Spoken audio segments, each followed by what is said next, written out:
first of 2025. Yeah, first one of 2025. And what a perfect one to do, because today we're talking about all the exciting things coming to Walt Disney World in 2025. We will not be talking about Disneyland. We will not be talking about Universal. We're not talking about cruise lines. So if you're here for that, first of all, why? Because we have a title and a thumbnail. Okay, come on, we're pretty obvious. Yeah. But also, Explore Orlando, believe it or not, pretty Orlando focused. So we are going to talk about Walt Disney World specifically. And what's cool about this is just a few weeks ago, Disney Parks released an article on the Disney Parks blog where they essentially laid out like a graphic, which we have as a reference. What do you know? And we're gonna be able to reference this throughout the podcast and talk about all the exciting better version things. than me just holding it up, right? Yeah, maybe we'll add something in post. But regardless, if you want to read that full article, just head over to Disney Parks blog. They do have that full article where it details everything. But we're going to do a full podcast episode because we want to talk about each of these things that are coming, what excites us the most, and what to sort of look out for. So how we're going to do this is we're going to essentially go through each park, what's coming to each park, and go from there. Starting off with Magic Kingdom, of course, the main event of Walt Disney World, the OG theme park of Walt Disney World, rather. Summer 2025, we have Disney Starlight, which is a nighttime parade. Now, Magic Kingdom hasn't had a nighttime parade in quite a while. They used to do Spectro Magic. They used to do all sorts of different nighttime parades. I think this is a huge win for families and people everywhere, being able to have that included in your ticket. Yeah. I know so many families and kids who go to Magic Kingdom and see the fireworks every night and they light up and it's so exciting. But now having the fireworks and the parade really is just such a really, special way to end your evening now at Magic Kingdom. So it's pretty special. Are they going to do the parade, you think, before the fireworks? It gets so busy. I don't know how they would. They're gonna pray and no, I think they're gonna do it beforehand because usually they do the fireworks towards the very tail end of the night, right before closing. But I guess we'll see. Either way, I know that it'll probably operate pretty similarly if you go to any of the parties. For example, Very Merry Christmas Party, the parade did happen before the fireworks, and then there was another parade after the fireworks, but that's a special ticketed event. But for this, it'll have, all these Disney characters on these nighttime floats. It'll all be lit up. I think people are going to be super excited for Disney Starlight, and I think this is a huge win for the fans because it's not going to cost anybody anything extra. Right. I always love when theme parks are offering things that are just already included in admission. Yeah, of course. Because now people are feeling very nickel and dime. Of course, especially how expensive it is now. That only makes sense for them to get some freebies every now and then, right? Yeah, exactly. So that's a big win. That's coming summer 2025. We don't have an exact date on that yet, but I'm sure people will be over the moon for that one. So if you have trips coming, summer 2025, again, that's kind of vague. They might hit us with end of August and be like, it was still summer.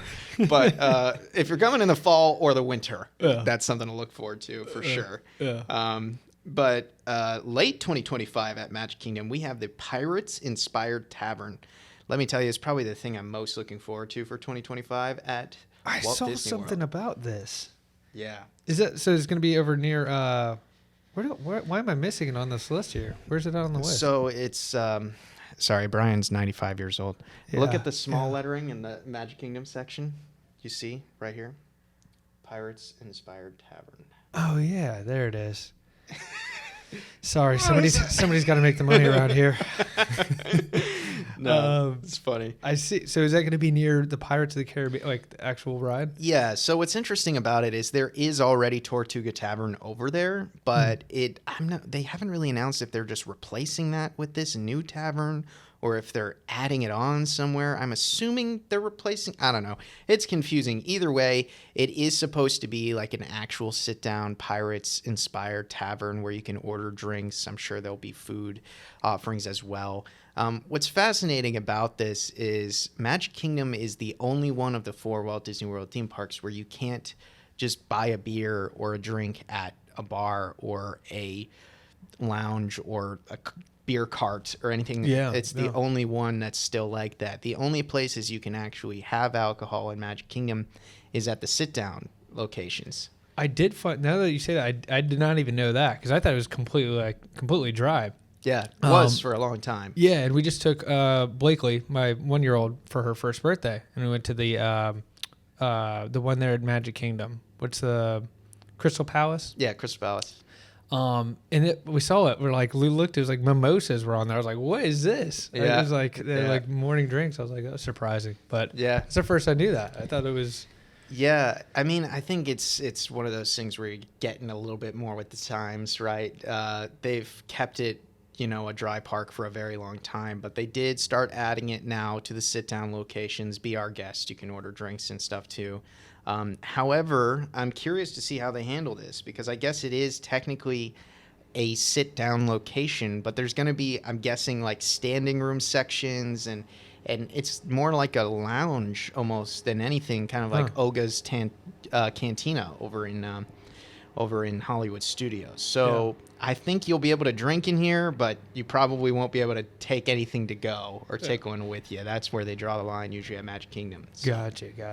Still a cool concept though. Love that. For sure. I think it's a genius concept. I mean, who doesn't want to pretend they're a pirate and have Such a fitting area to do it too, right? Oh, it's perfect. Yeah.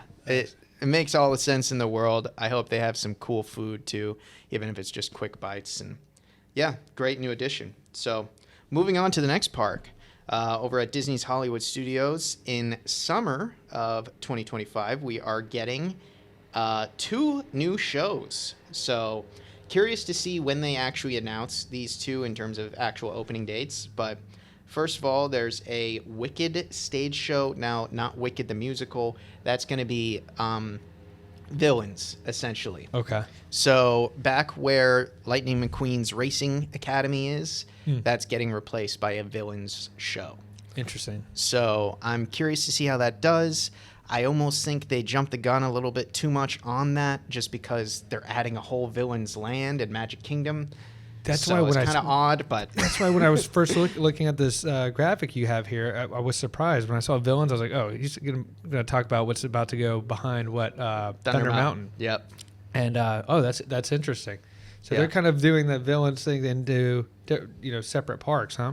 Yeah. No, I mean, look, people really like villains, so I guess people won't really necessarily be disappointed. Yeah.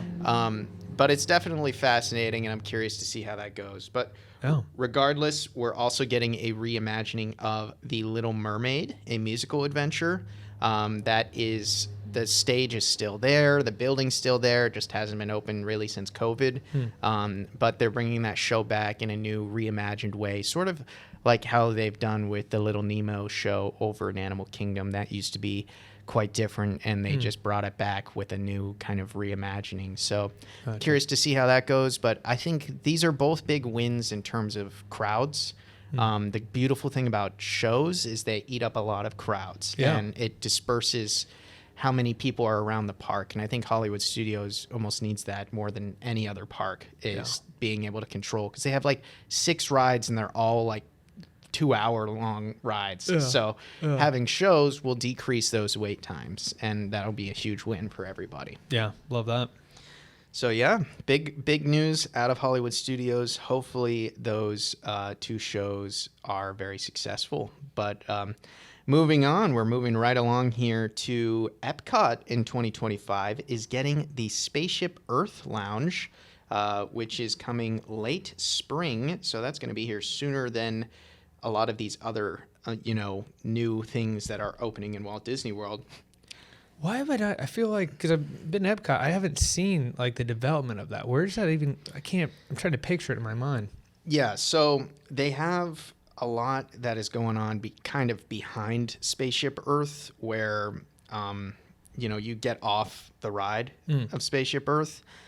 Within that building, there's supposed to be a lounge that is being added. And Gotcha. And I think it's great, just another place to, grab a drink, but also more indoor space for people to relax, things of that nature.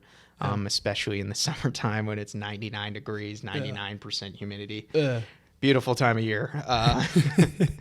It's great that they're adding another lounge. I really hope with this new Spaceship Earth Lounge that they don't kind of, go halfway with it. I hope that they really add a lot of cool theming, because I think part of the thing that people get upset about with the new EPCOT is you walk into things like Communicore Hall, or you walk into Creations or Connections, and it feels very minimalistic and modern. And I think a lot of the older EPCOT fans want it to be like grandiose and super well themed and things like that. So I do hope that they make this kind of like a love letter to EPCOT, and the walls are like lit up and things like. I think they could do some cool stuff with it. That would be cool. I'm hoping so too. It seems like that spot, at least from the renderings, although some of the renderings in the past have kind of had that same thing. Even the hall you just mentioned, I remember there was some on there. Yeah. It didn't turn out. It just wasn't what was on the renderings. Yeah. But according to the ones that I've seen, it looked like it was going to be pretty cool, pretty immersive. So that would be cool to see. And hopefully it's got a good view of the park too. Oh, I hope so. It'd be kind of lame if they opened up this new lounge and it's like, look at the trees. Yeah. Like, I think part of the whole idea is to give people a good view. Yeah. Not that they'll be able to fully compete with the Grand Helios rooftop view, but it is cool that they're kind of like, okay, we'll add another lounge too, Yeah.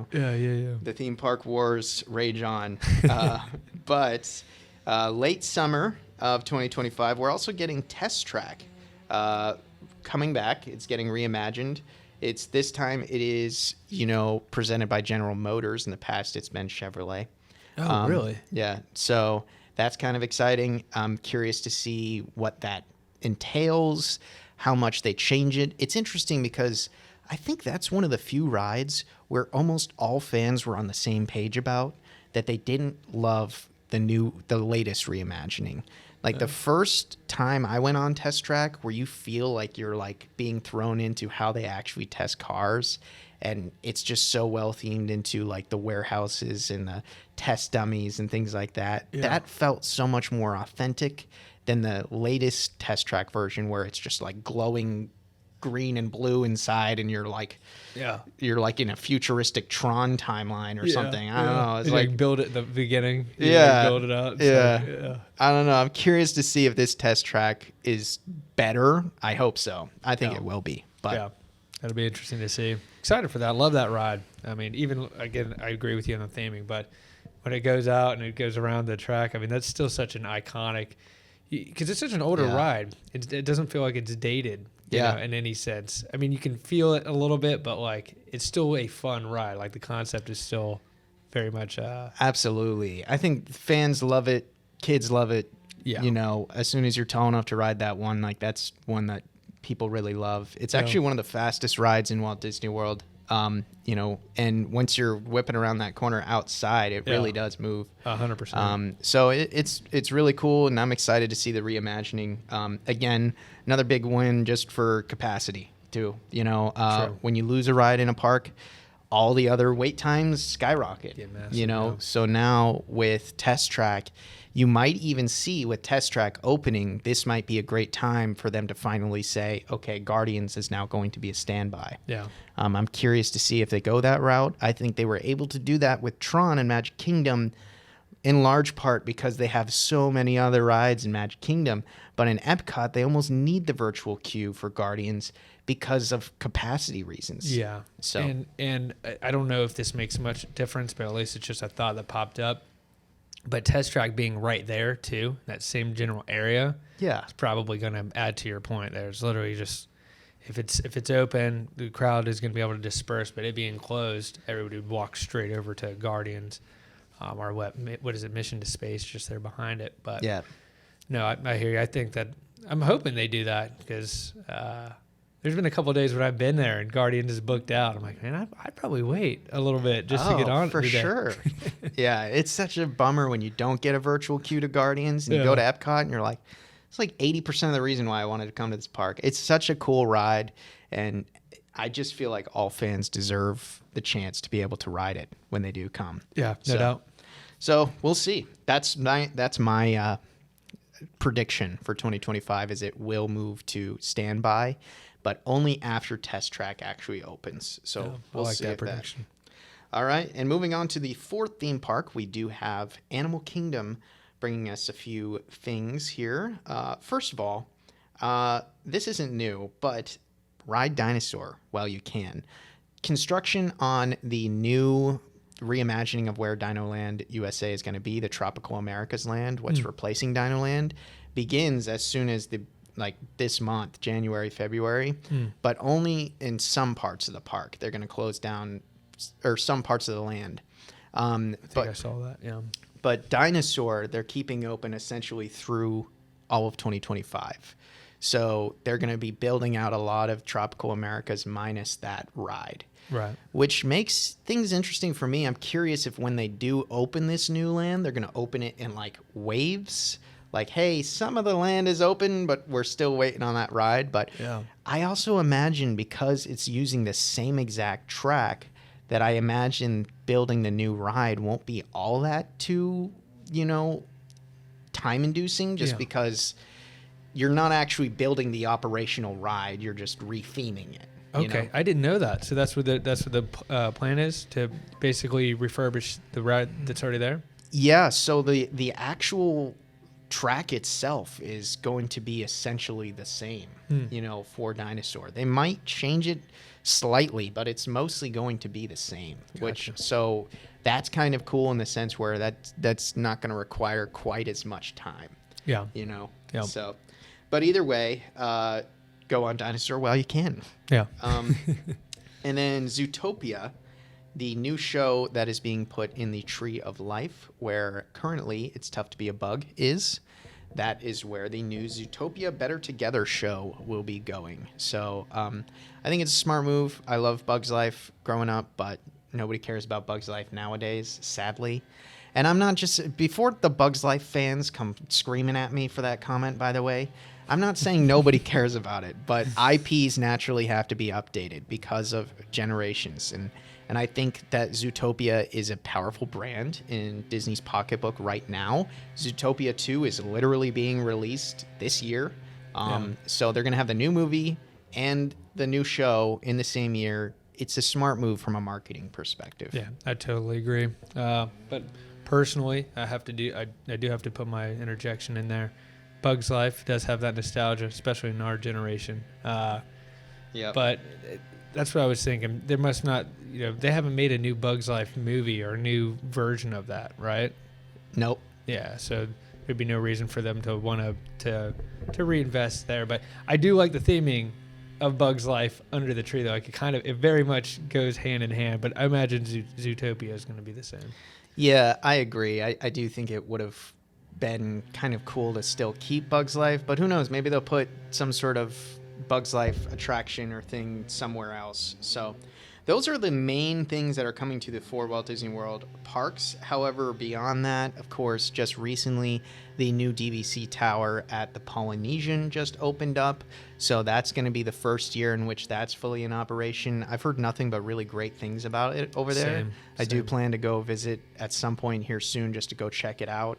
I've heard the bar over there, very cool, right on the water. You can see the fireworks, pretty special. Yeah. So I'm excited to check out that lounge, try some of the drinks, enjoy some of the food. I've heard really great things. I've heard a lot of great things about the food and the drinks, but I feel like there's been a couple of TikToks I've already seen where people are like trying the foods and they're like, it actually is living up to the hype. Yeah. And then even again, just in terms of theming, just seeing that hotel, I can't wait to go check it out. It just looks awesome. For sure. And, we also have a Wilderness Lodge is now getting their own DVC tower. That's really getting going on their construction. But Disney fans joke a lot about this, but it's kind of accurate. They build their resorts so fast. Yeah. But their rides and their attractions, it takes a while. It takes forever. Yeah, that is funny. I don't know. It's just fascinating. But hey, who knows? Either way, another few things I wanted to briefly mention before we wrap up today's podcast. You do have, you can now enjoy admission to a water park on your arrival day, completely free and included. when you're staying at a Walt Disney World resort. Really? So that's pretty cool. It's a pretty cool perk. Huh.